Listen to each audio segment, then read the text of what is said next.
And welcome back, folks, on another episode of Viewpoint, the Brian Humor podcast. This is episode number 33. First of all, folks, let me apologize for not being available for the last 2 weeks to put out any new episodes.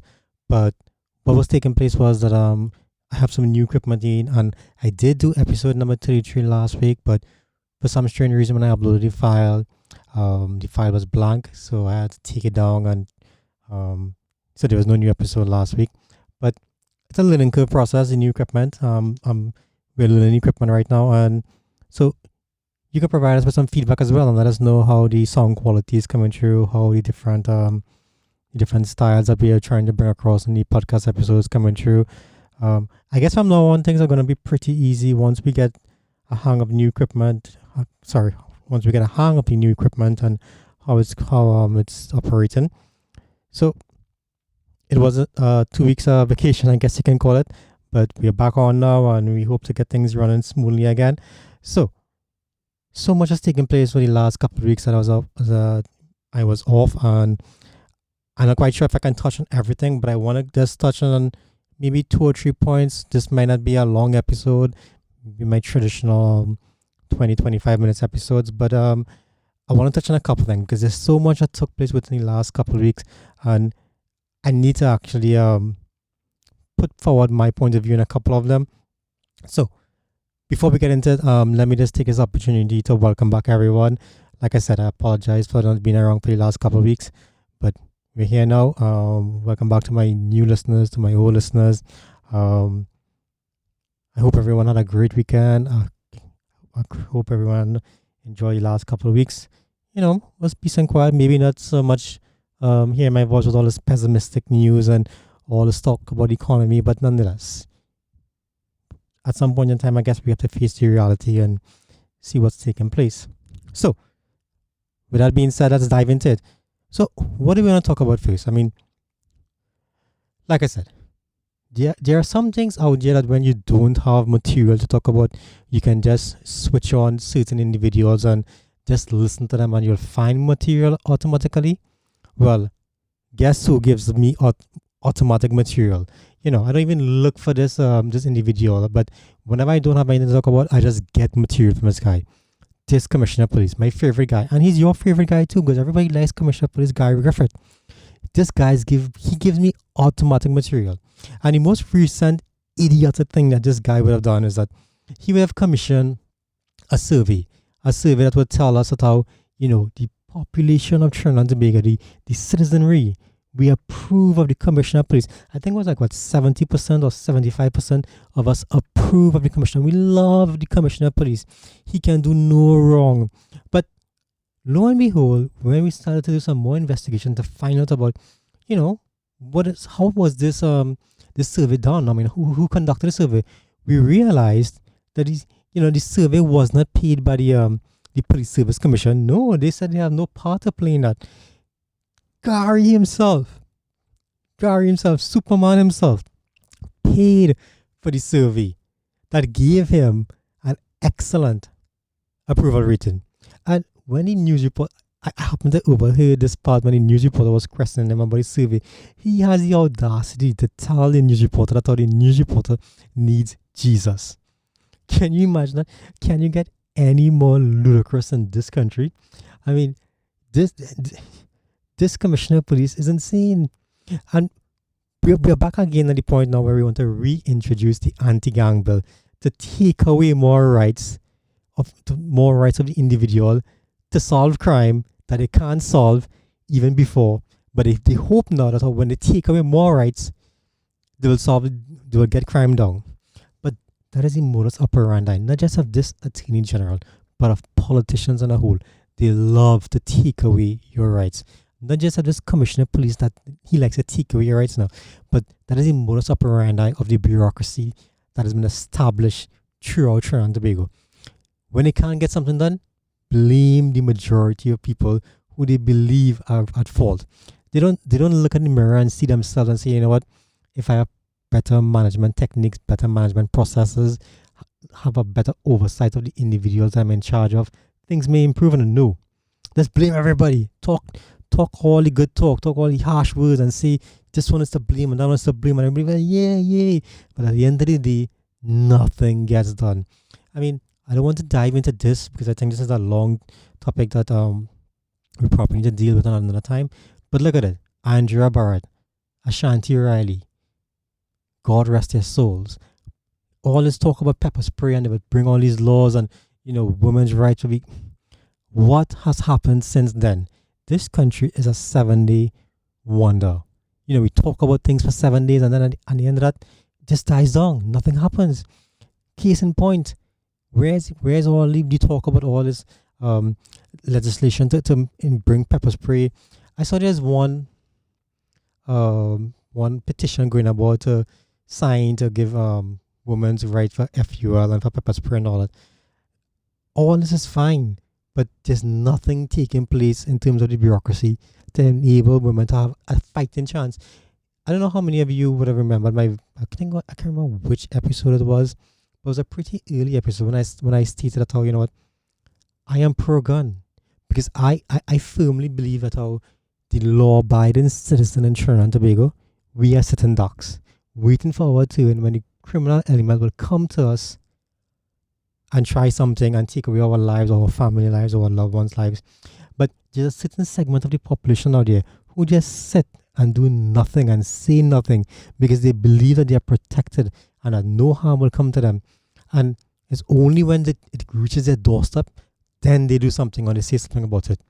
But having said that, this commissioner of police, again, he continues to show that how he doesn't understand what it takes to manage the police service of Trinidad and Tobago.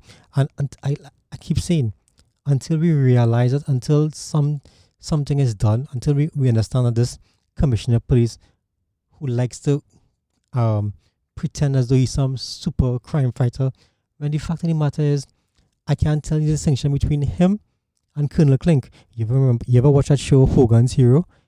Check out who's Colonel Clink, and that is exactly who this commissioner of police is. He doesn't understand what's going on. He's just at loss, and everyone is just running rings around him while he talks as much as he want to talk, but nothing gets done. There is another topic that I want to talk about that I'm not quite sure how many of you have been paying attention to, but this topic has to pertain with regards to this whole Niquan Energy opening up the gas to liquid energy plant. Now everybody's celebrating, the plant is finally up and running, gas to liquid nitrogen. Yeah, the previous administration wanted to mothball the plant and sell it for scrap metal. I think they sold the plant eventually for $33 million US. The plant actually cost, I think, $400 million US or whatever it was. And, Petrotrin went crazy bankrupt over that whole deal. Because at the end of the day, it was $400 million US. They now got back $33 million US for it. And who's going to pay for the difference? Of course, the taxpayers of Trinidad and Tobago is going to fund that. The plant, Petrotrin, is now closed down because of the bond and all that issue. But we're not going back to that far back. I want to touch on the silent issue that no one seems to want to remember. Because everybody's of the opinion that, the gas to liquid plant, the Prime Minister opened the plant. It's a huge success, who took the risk and who doing everything else with regards to the operational plant. But nobody wants to go back in time and remember the entire deal and what actually transpired. But I remember quite clearly what took place with this whole Niquan, because I remember who the board members are, who were former head of publics, the high public, I think it was the Ministry of Finance or something, someone else PS, permanent secretary was, and now a board member. I remember all of that. But let's get some details on this whole Niquan Energy. So going back in time, take a walk down memory lane with me. Saturday, the 24th of November, 2018. Guardian. Gas for Niquan coming from the minister's share. So what exactly is the minister's share? So here it is, folks. Here it is. This Niquan deal that everybody's celebrating. Because you know what? Niquan work hard. They did the work. They got everything done because they were hard workers. But here what happened. After more than a month of seeking details of a deal, Khan on Thursday, Khan being the Minister of Energy, Khan on Thursday disclosed that a gas deal was signed on June 20th. I believe it was June 29, 2018 it was signed. That's 3 months after. Yeah, that's 3 months after the Trinidad and Tobago Upstream Downstream Company was incorporated. Now, what exactly is the Trinidad and Tobago Upstream Downstream Company? That is a subsidiary of the National Gas Company that was formed to facilitate a deal with Niquan.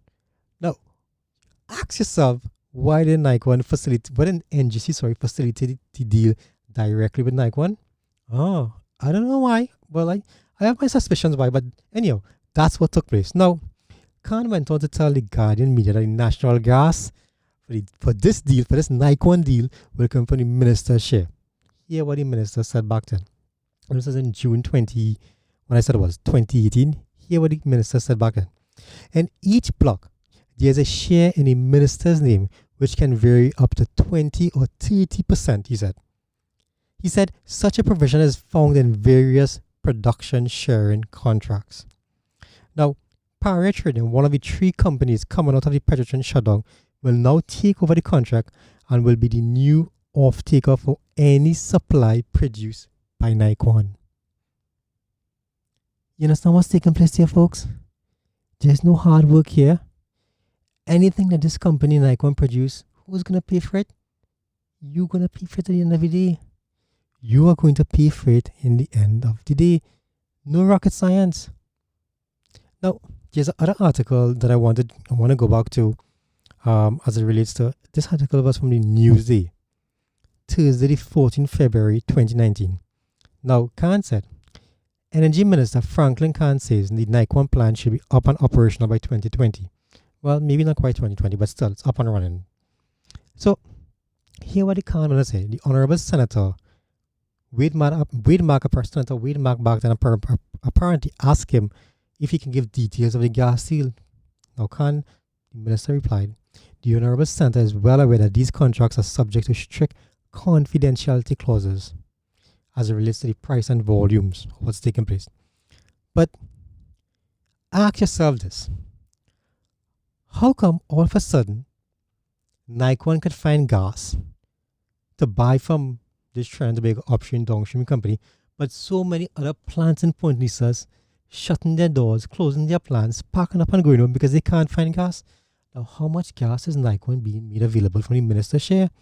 Well, I'm interested to find that out. So when I read the article in The Guardian, let me get back the date of the article, Saturday, November 24, 2018, here's what it's saying.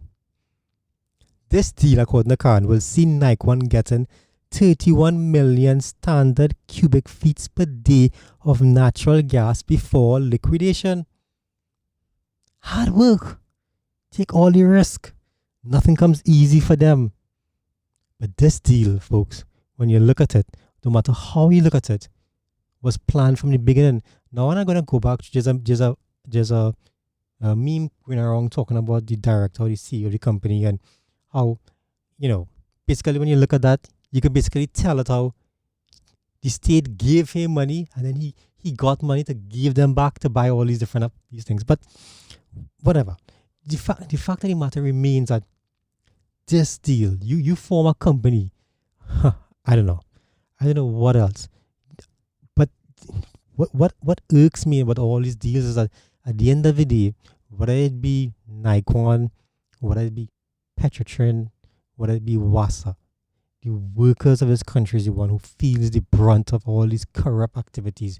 Because look what happened to Petrotrin. They played all their games and then you know what? The workers got sent home. The same playbook they're applying to WASA right now. Management did absolutely nothing to fix WASA in terms of whatever they did for the last 5 years. And guess who's going to play the brunt of it right now? The workers. And it's not going to end with WASA. This is a process that continues and it's going to continue with TNTech and many other state companies. Because you know what? Right at this point in time, the government is starved for cash and they're going to do whatever it takes to ensure that they provide less subsidies to all these state companies. WASA was just, I mentioned a long time ago, I thought, you know what? I think it was even the last budget I mentioned, my last analysis of the last budget, was that the Regulated Industries Commission is just going to do the work of the government, whereby they say, you know what, we just can't. We're gonna hike up the rates, but the rate hike is a means of ensuring that those state companies get the money from the subsidies that they will no longer be getting. So hike up the rate, then they can reduce the subsidies. It's it's it's it's unbelievable what's taking place. Now there are two more other issues I want to talk about, but I think I'm gonna go with the entire whole vaccine for this whole COVID-19 debacle is playing out right now, because at the end of the day they promised us 400,000 vaccines and now it's reached 36,000 vaccines. I've said from the beginning, folks, that no matter what they say or do, they intend on finding means and mechanism to ensure that these restrictions for COVID-19 continues for as long as it possibly can. Even Dr. Roshan Parasram, for God alone knows how all of a sudden he comes out and said, oh, you know what, they find two new strains of vaccine and of COVID-19 in Trinidad and Tobago. I think it was the Brazil and the English strain or whatever it is they're calling it. But all of a sudden, when we can't even focus on getting vaccine, I think India was giving out vaccines to all Caribbean countries, but for some strange reason, Trinidad and Tobago has never seemed interested in requesting these vaccines. I have no idea why they didn't request the vaccine, but I think the opposition leader, she went out there and she's asking for the Prime Minister of India, Modi, to give us vaccines. But like I said, this is not about a disease. This is about control. That's what they've always wanted to do, just to control us. I mean, can you imagine that there's a vaccine now available? Nations across the world trying their best to vaccinate people so they can get back to some level of normalcy. And Trinidad and Tobago, a population of 1.3 million, the same number of people has been vaccinated a day in the US. But in Trinidad and Tobago, we can't find, or we have put zero measures in place of getting vaccines. And the excuse is that the numbers are too small, so they couldn't even find vaccine to purchase. But we never even attempted to buy the vaccine even before. Now, when the vaccine does finally come to Trinidad, the little trickle 2,000 that came in, or whatever small amount come in, they're going to tell you that, you know what, they don't have the facilities to vaccinate everybody in a short space of time. 1.3 million people, and we can't vaccinate 1.3 million people. Even if we get all that vaccine tomorrow morning, we can't vaccinate those people because we have no facilities. We have placed nothing in place to ensure that we could vaccinate these people, the population, as fast as can, so we can return to normalcy. It's amazing what they continue to do with this whole COVID-19 charade. I mean, continue to look at the World Health Organization for whatever reason, but we can't put things in place. Why? Why is it so difficult? Why are we afraid to return to normal? Why are we afraid? This is the only country when you look across the world in terms of freedom-loving countries. This is the only country where the police service takes an active role into locking you up for trying to have a little beer or at some rum shop or something like that. And the police takes pride in locking up law-abiding citizens, marching down how much people because they break new regulations. I mean, like they can't find kidnappers. We know that for sure because I mean we all know what happened recently. But they can't find kidnappers, they can't find murderers. But oh my God, if you ask them to find somebody who breaking the COVID-19 regulation or to give you a traffic ticket, they only ball with that. It's always when it comes to these things, the low hanging fruit. If by now we don't realize that how the people that we put our trust in with regards to taking care of all these major issues are incapable, I don't know what's going to happen. And one final issue I want to touch on as pertains to this whole Tobago issue with regards to the 6 seats in Tobago. And I want to say I commend Watson Duke and even the PNM for trying to have some sort of solution. What I don't like with this whole process is the fact that they have now decided that how they want to go to Parliament and there's 15 seats and all that stuff. I have no idea where the 15 seat numbers come from. Like I've said before, I mean, I think it's crazy that how they would just pull the number of 15 out from a hat and say it's 15. Why not 14? I mean, and who's to say that 15 wouldn't even form a deadlock again? What if in this whole 15 is 771 and the one person refused to give up. Isn't that another deadlock? It's never been about the number of seats. Deadlock could come around in many different forms of fashion. So I wait to see what takes place in this whole issue with these whole negotiations taking place right now between the PDP and the PNM. And we just have to hope for the best. We just have to hope that good sense will prevail and everything will come out in the best interest of everyone. But that's it for now. Like I said, new equipment in play. This was just a episode that I wanted to get out as quickly as possible to see how the new equipment is treating with us and how best we can modify and do things differently. So I hope the sound quality is better. I hope we're gonna be bringing in some with the new equipment we're allowed now to do a lot more in terms of interviews and stuff like that. So you're gonna be finding some instead of just sitting there and listening to me talk.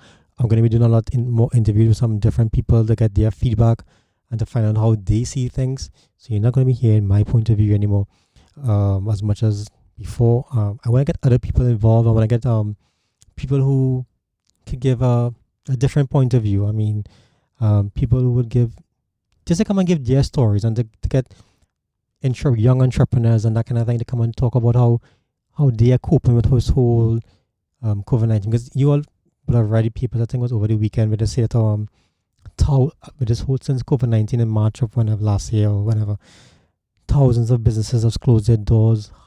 Even more people have lost their jobs, and there's some of us who just sit in our air-conditioned office, kick back in our soft chair and think that everything is all hunky-dory, but it's not. A lot of people out there are not enjoying the fruits of their labor, the fruits of, they don't even have labor, for unless they even say they have fruits to enjoy. And things are really rough out there, and we can't continue to pretend as though, everything is okay, their jobs are there, but there are no jobs. I think I read I can't remember this chamber guy. He's going to say that the unemployment rate is above 10%. He believes anyway. Because obviously we don't have no statistics in Trinidad and Tobago. I've spoken about how there's no statistics in regards to they're late. These things are always, and they're not late like 2 or 3 years. They are late. So we'll never know the true unemployment figure or any other figure as it relates to. But folks, I want to thank you guys for tuning into episode number 33, and I hope you guys start to enjoy the new sound quality and different things that we're going to try and be doing in this podcast. Like I said, it's time that we started bringing some different points of view and some more interviews, and I want to thank you guys for tuning in again, and stay tuned, and hope that we can bounce up or meet up again for episode number 34. Thanks a lot, folks.